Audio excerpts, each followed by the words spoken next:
अस्सलाम वालेकुम दोस्तों। बिजली का बिल लोगों के लिए अब किसी अजाब से कम नहीं रहा। 2015 से लेकर अभी तक 350% बिजली महंगी हो गई है। एक खातून जिसकी एज 65 थी, उसने नाले में गिरकर खुद की जान ले ली क्योंकि उसकी दवाइयों के पैसे बिजली के बिल पर लग गए। और गुजरांवाला में ही एक भाई ने अपने भाई को जान से मार दिया सिर्फ और सिर्फ बिजली के बिल की वजह से। और ना जाने कितनी जाने ये बिल ले चुका है। आखिर वो क्या रीज़न है जो पाकिस्तान में इलेक्ट्रिसिटी इतनी महंगी है, और क्या ये बिल इतना ही आता रहेगा या इसका कोई सोल्यूशन भी है, और अगर है तो क्या है? तो दोस्तों जानते हैं आज की इस वीडियो में इन सारे सवालों के जवाब।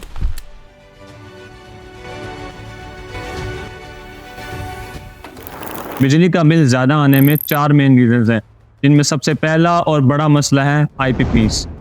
IPPs कहते हैं इंडिपेंडेंट पावर प्रोड्यूसर्स को। ये ऐसी कंपनीज हैं जो इलेक्ट्रिसिटी बनाती है और गवर्नमेंट को बेचती हैं। पाकिस्तान में टोटल 100 IPPs हैं।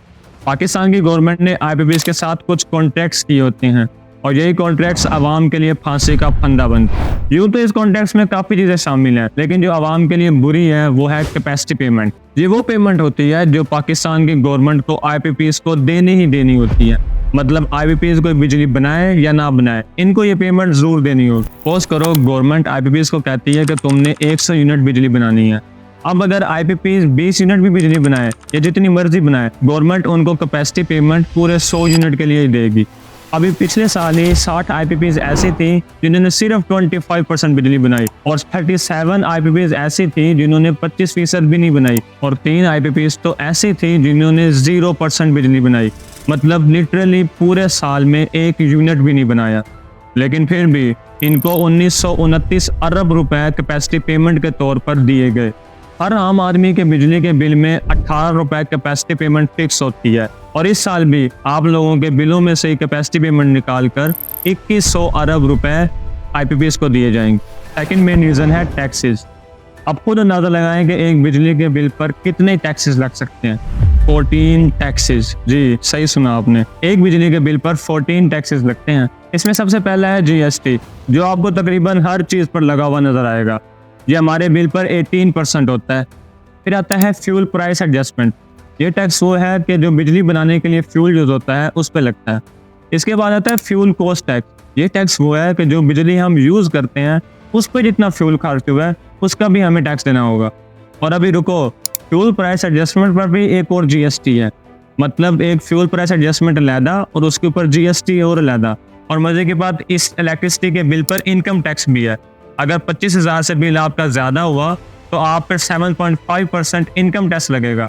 इसके अलावा एक बहुत इंटरेस्टिंग टैक्स है जिसका नाम सेमी एडजस्टमेंट है। इसकी बात हम आगे वीडियो में करेंगे। इसके अलावा बिजली की कीमत, TV fee, electricity duty, surcharge, additional surcharge और न जाने कितने टैक्स हैं। और अब आता है तीसरा मेन रीज़न, जो कि है इंफ्रास्ट्रक्चर। दरअसल पाकिस्तान में जो मेन सोर्स ऑफ इलेक्ट्रिसिटी है वो है नेचुरल गैस और ऑयल, और सबसे कम जो बिजली पैदा की जाती है वो कोयले से और सोलर से की जाती है। हालांकि सोलर और कोयला सस्ते तरीन सोर्स ऑफ इलेक्ट्रिसिटी हैं, लेकिन पाकिस्तान में सबसे कम इसी से बिजली बनाई जाती है। और गैस करोगे कितनी बनाई जाती है?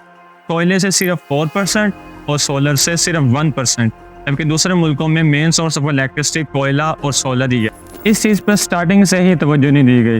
जब 1994 में IPPs बनाई गई तो उस वक्त वो IPPs ज़्यादा बनाई गई जिसमें ऑयल और नेचुरल गैस को यूज़ करके बिजली बनाई जा सके, जबकि कोयले और सोलर की IPPs को ज़्यादा नहीं बनाया गया और उन पर ज़्यादा तवज्जो नहीं दी गई। अगर एक IPP का स्ट्रक्चर इस तरह बनाया जाता है कि वहाँ पर सिर्फ ऑयल और नेचुरल गैस यूज़ करके बिजली बनाई जा सकती है, तो फिर दूसरे किसी चीज़ को भी हम यूज़ करके बिजली नहीं बना सकते, और इस चीज़ का हमें बहुत बड़ा नुकसान है। इसलिए IPPs हमेशा बिजली महंगी बनाती हैं, क्योंकि वो बिजली बनाते भी महंगी चीज़ों से ही हैं। अब आते हैं चौथे बड़े रीज़न पर, जो है hidden cost of high electricity. इसमें वो चीज़ें शामिल हैं कि आपको मालूम भी नहीं होता कि आपके बिल में क्या क्या चीज़ें शामिल कर दी गई हैं। क्या आप लोग जानते हैं कि हमारे मुल्क में एक साल में 30% बिजली चोरी की जाती है, और इस चोरी की हुई बिजली का बिल भी हमें देना पड़ता है, क्योंकि गवर्नमेंट इतनी चोरी की हुई बिजली का लॉस नहीं उठा सकती, इसलिए वो ये सारे पैसे हमारे बिल में डाल देते, जिसको सेमी एडजस्टमेंट जो मैंने पहले बात की थी उसमें शामिल करते हैं। इसके अलावा जो लोग बिजली मुफ्त यूज़ करते हैं और जो बिजली का बिल देते भी नहीं हैं, उनकी भी अमाउंट हमारे बिल में डाल दी जाती है। आप लोगों ने ज़रूर सुना होगा कि गवर्नमेंट 200 यूनिट से कम यूज़ करने वालों के लिए सब्सिडी का ऐलान करती है। ये सब्सिडी भी गवर्नमेंट अपनी जेब से नहीं देती, बल्कि उन लोगों की जेब में डाल देते हैं जिन्होंने 200 यूनिट से ज़्यादा यूज़ किए हुए हों।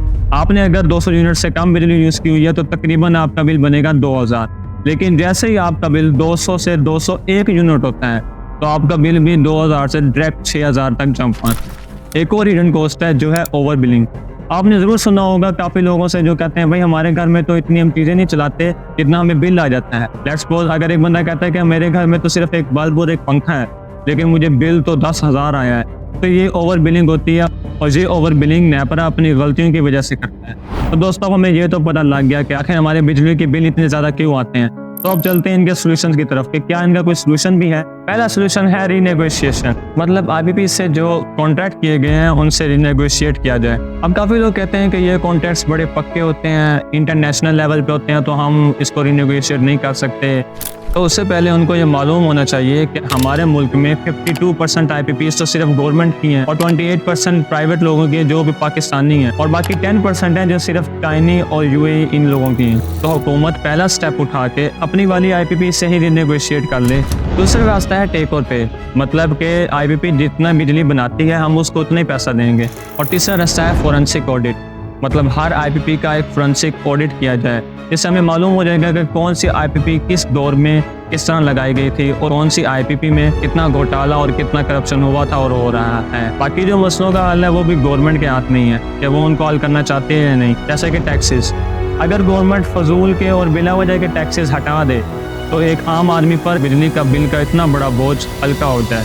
इसके अलावा गवर्नमेंट को चाहिए कि वो इंफ्रास्ट्रक्चर पर भी ध्यान दे, वो ऐसे सोर्सेज ऑफ इलेक्ट्रिसिटी बनाए जो हमें सस्ती पड़े, जैसा कि कोयला और सोलर, और जो महंगी हैं उनको या रोक दे या ख़त्म कर दे। बाकी बिजली की चोरी को रोकना भी गवर्नमेंट के हाथ में है। तो हम बस गवर्नमेंट को कह सकते हैं कि वो इन मसलों को फौरी हल करे। जैसे कि अमीर जमात इस्लामी के हाफिज़ नईमुर रहमान, काफ़ी दिनों से उन्होंने एहतजाज और धरने शुरू किए हुए हैं जिस पे वो गवर्नमेंट को कह रहे हैं कि वो जल्दी से जल्दी इन मसलों का हल निकाले। इसके अलावा डॉक्टर गौहर एजाज भी हैं जो इस मसले को बड़े अच्छे तरीके से गवर्नमेंट के सामने रख रहे हैं। मेरा यही ओपिनियन है कि गवर्नमेंट को चाहिए कि इस मसले को जल्दी से जल्दी हल करे। ये हमारी इकोनॉमी के लिए बहुत ख़तरनाक। इस वक्त तक 25% इंडस्ट्रीज क्लोज हो चुकी हैं और 40 लाख लोग बेरोज़गार हो गए हैं, और अगर इसी तरह चलता रहा तो जिस तरह हमारे वज़ीर-ए-आज़म ने कहा कि खुदा न खास्ता पाकिस्तान की नाव डूब जाएगी। तो दोस्तों आपको क्या लगता है कि पाकिस्तान की गवर्नमेंट के पास और क्या रास्ता है, क्या उसको क्या करना चाहिए? नीचे कमेंट्स में बताएं और ये भी ज़रूर बताएं कि अगली वीडियो किस टॉपिक पर होनी चाहिए। अगर वीडियो इन्फॉर्मेटिव लगा हो तो लाइक करें और मेरे चैनल को ज़रूर सब्सक्राइब करें। तब तक के लिए अल्लाह हाफिज़।